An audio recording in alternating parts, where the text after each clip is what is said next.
I hope you guys don't mind this, but I've had a few thoughts about Minecraft, specifically Minecraft Bedrock, because that's what I play, and I'd like to get them out there. You see, these thoughts have been going around my head, and they touch on a few things. They're like weird, random topics, some of them related, some of them not. Things like add-on quality and experience, Minecraft performance issues, and also a few potentially even legal questions that I've had about how the game operates that I'm just not really sure or even comfortable with, that I think needs to be addressed. And so if you will allow me, I'd like to spend a few minutes, because you guys know I do like a ramble, just talking and airing them out and maybe creating a discussion about it, or even potentially just being corrected on these things. So please do leave a like on this video if you enjoy this more of a discussion-based video. Comment and have your say. And, feel free to correct me as well. Like, Lord knows, I could be wrong or ill-informed about something. So please do correct me. And please do consider hitting the subscribe button as well. I'd greatly appreciate that. This is the Dazman Reacts channel. It's my second channel. So if you haven't subscribed, please do. Now, before I begin, something that I've always tried to hold close to me while making YouTube content is that I'm definitely privileged to be in this position. I've got a supporting audience, an audience that's growing, and I'm even essentially able to make money from this privilege. But what comes from that is also the fact that I do have a voice.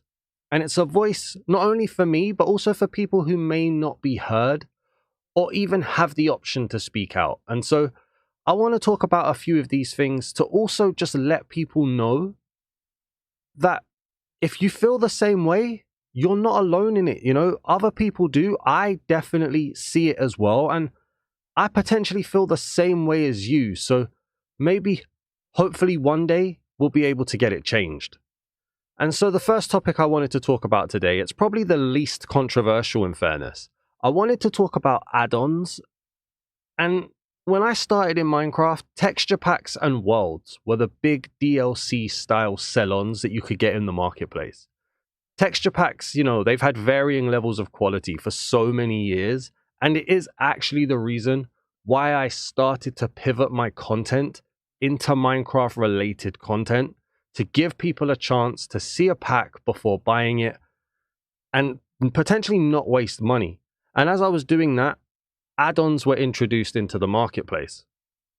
And when I've been setting up a few of the add-on videos that I've done recently, I've come to ask myself a few questions, or one main one really, and that question being, should this be an add-on or should it be a dedicated world?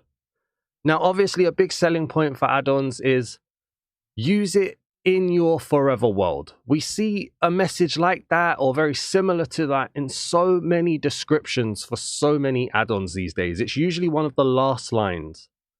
But what I find is that the overall experience of an add-on is potentially being sacrificed by trying to shoehorn it into being an add-on instead of being like a dynamic world or even just a standard world, just so people can use it in their world and potentially market it towards people who don't want to give up a forever world. And don't get me wrong, some of the add-ons in the marketplace are absolutely awesome, adding elements to the game that improve different areas, adding features and tools that can affect someone's playthrough. They're so good. But more and more, we're seeing massive add-ons that are being introduced that look to change the entire world it's being applied in.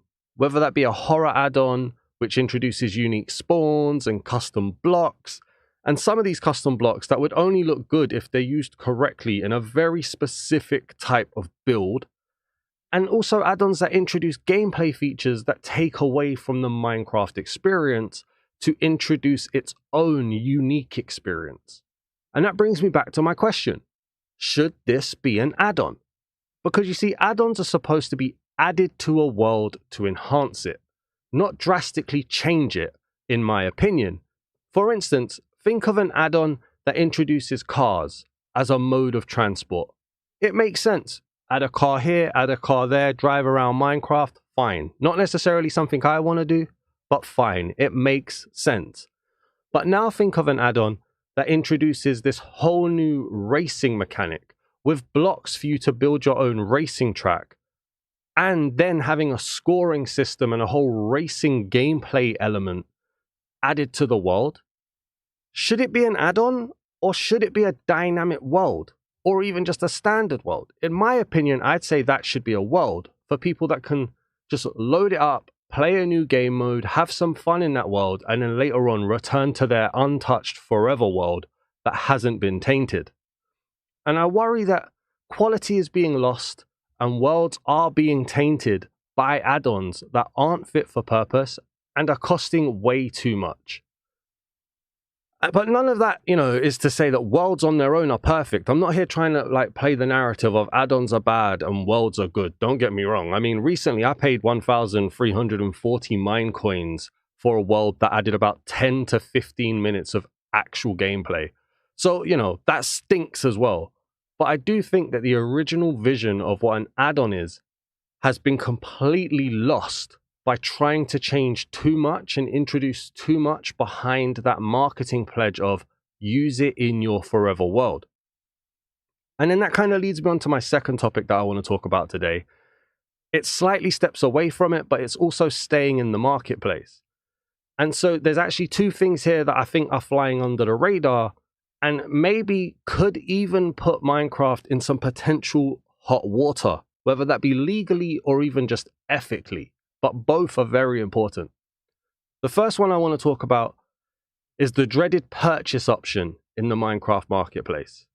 Now, currently, if you go to a product page, like I'm going to do now on the screen, if you click on this button, it tells you the price, and now I've bought the DLC. There's no confirmation, there's no are you sure, just whoops, mine now. And you'll see that the button underneath the button I pushed has a little asterisk with a message that says that a value of real money will be spent to receive an amount of virtual coins. And I think that's very important as to why Minecraft, quote unquote, get away with it. You see, it's actually illegal to have a purchase point that does not clearly state that a customer or a consumer is agreeing to pay money. It's also potentially non-compliant, in the UK at least, if an option doesn't specifically indicate that a purchase is being made. And now if we go back to this screen, neither button in this instance says buy it now or please pay. The second lower button with the actual currency value does indicate that money will be exchanged thanks to that little text underneath, but the top one doesn't say anything. Now, an argument can be made that I might think on my first time in the marketplace, if I didn't have all of this experience in my head, that if I click on that button, I'll get another screen that breaks down the price, maybe tells me what the coins is equivalent to actual money, and then asking me to confirm. But it doesn't. And I'm willing to bet that it's considered okay, technically, legally, ethically, whatever, because it's virtual currency. And to have the virtual currency, the money has already been exchanged elsewhere. But come on, I know this is all my opinion and this is just how I'm feeling at the moment, but ethically that's wrong. How many people have lost virtual currency, whether it be due to a laggy load or a misclick? And I think it's embarrassing from not only a multi-million, but also a multi-billion dollar or pound company to potentially, in my opinion again, potentially trick people, manipulate, or even prey on the inexperience of others. I really think this needs to be changed and it really needs to be communicated better. And I spend a lot more time in the marketplace than most people do. And that leads me on to the third point, which again is in the marketplace. But I've been thinking about this more and more recently. How does Minecraft ship out horror add-ons to players with no age rating applied through the marketplace? And before you worry about it, listen, I'm not here to say that I want ID verification on every aspect of life. I don't want to have to upload a passport or a driving license to get a Minecraft DLC. But if we think about it just for 1 second, right? Minecraft in the UK is rated 7 and above, which means players as young as 7 can play the game, and that's decided by the PEGI system. Now, what that means is that apparently scenes or sounds that may scare younger children but are not too intense is okay for 7-year-olds.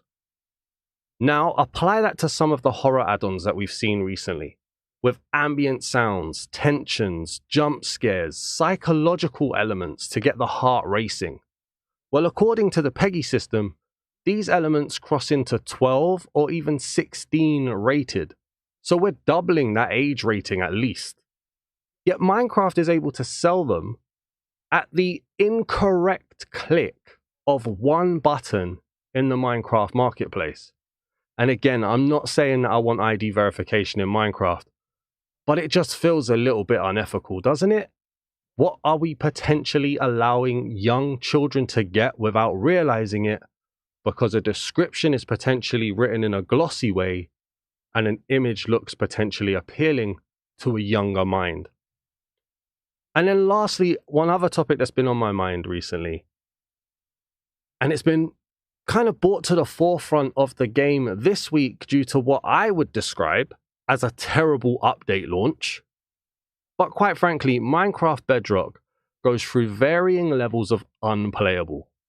Whether it's game crashes, lag, new features that are added that just don't work, skins that potentially don't load, game worlds sold that are outdated and broken, whether it be actual world downloads or texture packs that are so old and not updated, and there's no warning in the marketplace to tell you this either. The game is quite frankly infuriating to play most of the time. At any time, we're one loading screen or one sleep away from the game crashing randomly. I load into the game for the first time and meet the main menu, and my character's arm and leg doesn't even load. And I paid for those to help build a character identity. And don't you dare play this game too much, because if you build up massive world files or even multiple world files, the more you fill up that storage, the more this game wants to crash and burn.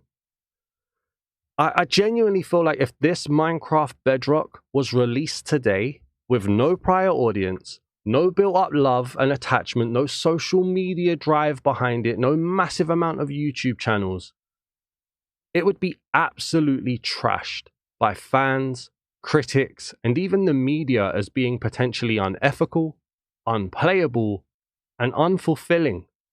And yet we play it, whether it's out of nostalgia or if it's out of love. And I don't think I can ever change the game to be better. I don't think we as a collective will ever be able to change the game to be better. But it keeps going around my head like crazy, and I just can't stop thinking that the more I don't say something about it, the more I'm saying I agree with it, and the more I'm saying it's fine. And so all I can really do, and this is probably going to sound a bit preachy, I don't want it to, but all I can really do is just keep doing what I do. As rough as I do it, I'm going to keep doing what I do to try and help you guys. I just want people with the same concerns that I have to know that I'm not going to close my eyes and gloss over it. I'm still going to call out things that I think are bad. I'm still going to show you guys as much as I can so you don't waste your money. I'm not going to trick you. I'm not going to lie to you. I just need you guys to know.